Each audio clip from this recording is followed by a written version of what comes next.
Okay, so you know how most self-help books are, like trying to be super positive? Yeah. Oh, wait. This book, The Subtle Art of Not Giving a Feck, it kind of throws that out the window.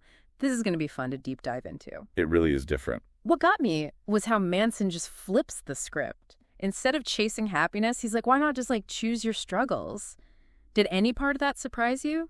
Well, he starts right off the bat with this guy, Charles Bukowski. Okay. He was, well, bit of a hardcore dude, poet, but he liked to party, Yeah. drink, but he became really successful. Interesting. And his tombstone just says, don't try. Whoa, hold on, don't try. That's like the opposite of what you'd expect. Exactly.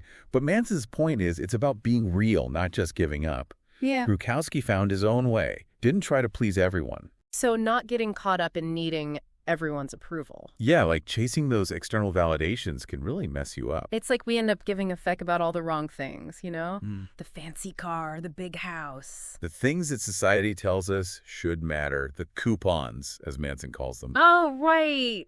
He's got this great analogy about an old lady freaking out over a 30-cent coupon at the store. It's small, but her reaction, it's like there's this deeper unhappiness there. Wow. Okay, so thinking about that, what are your coupons? What gets you all worked up, but deep down doesn't really matter? It's about recognizing where you're putting energy that could be used for better things. Totally. And that's where it gets personal, because figuring out your struggles is like figuring out what you actually care about. Manson isn't saying you should want a life with zero problems, though. Nope, not at all. He actually says we should hope for good problems. Okay, now that is interesting. How does that work? Think of it like physical pain. Touching a hot stove, it sucks, but then you learn, don't do that. It's feedback.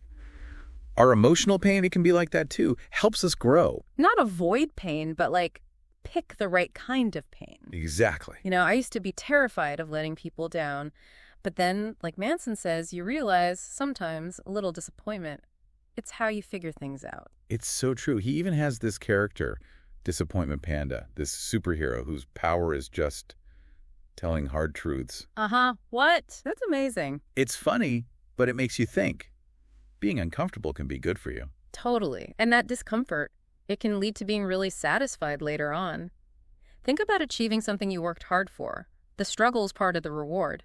It really is. We learn more from our struggles than our successes, So true. And that's got to tie into taking responsibility, right? Which is huge in the book. Huge. Manson says we mix up responsibility with fault, though. Right. You can be responsible for something even if it's not your fault. Absolutely. And he's very clear about that difference. He talks about how his first girlfriend cheated on him. Oh, wow. At first, he blamed her for being miserable. But he realized it wasn't about whose fault it was about how he moved on from it. He couldn't change what she did, but he could choose how to react. That's big. But what if you just don't take responsibility? What happens then? You ever get stuck? Like blaming everyone else? Oh, yeah, all the time. Manson compares it to this story of this soldier who hid for years after the war ended, refused to believe it was over. Sometimes taking responsibility is about letting go of blaming everyone else, even if it feels kind of good to do that in the moment, It's like we're so busy blaming other people that we forget to look at what we can actually change, our own choices. Totally. Realizing you've always got a choice in how you react. Yeah. Even when it doesn't feel like it. That's huge. So taking responsibility is like step one. What do we do with that responsibility? This is where it gets interesting. Manson says that saying no is super important. Okay. And not just for yourself, but for relationships too. Oh, interesting. And of course, Manson uses Romeo and Juliet as an example of what not to do in a relationship, which, it's supposed to be like the love story, right? Right. But Manson thinks Shakespeare meant it as satire. Yeah. Like he's showing how messed up it is to romanticize a bad relationship. Instead of facing their problems, Romeo and Juliet just run from them. Exactly. So what does a healthy relationship look like, according to Manson? Boundaries. Taking responsibility for your own stuff, your feelings, your actions. Don't expect your partner to fix you. That's hard for some people. To be okay on your own, It is. Yeah. But it's so important. Being able to say no to other people and yourself, that's how you make a relationship work. Honestly, respect. Not just clinging to someone because you're scared to be alone. So not just rejecting other people, but being okay when you're the one who gets rejected. Exactly. Rejection happens. It doesn't mean you're not good enough. That's a good point. And speaking of rejecting things, Manson talks a lot about commitment, too. Yeah. It's kind of funny, right? Right, like not giving affection mean avoiding commitment, right? Yeah. But he says commitment. Yeah. It's freeing. It seems like a contradiction, but think about it. We think having tons of choices means we're more free. Right. But then we're stuck.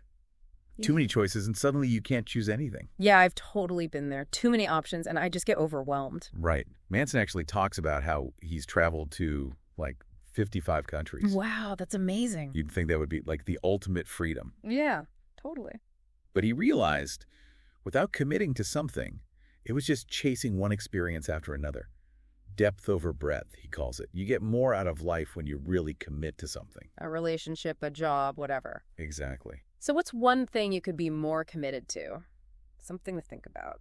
It's so easy to spread yourself too thin. It really is. We try to do everything, be everything to everyone. Picking what really matters, that's where it's at. Totally.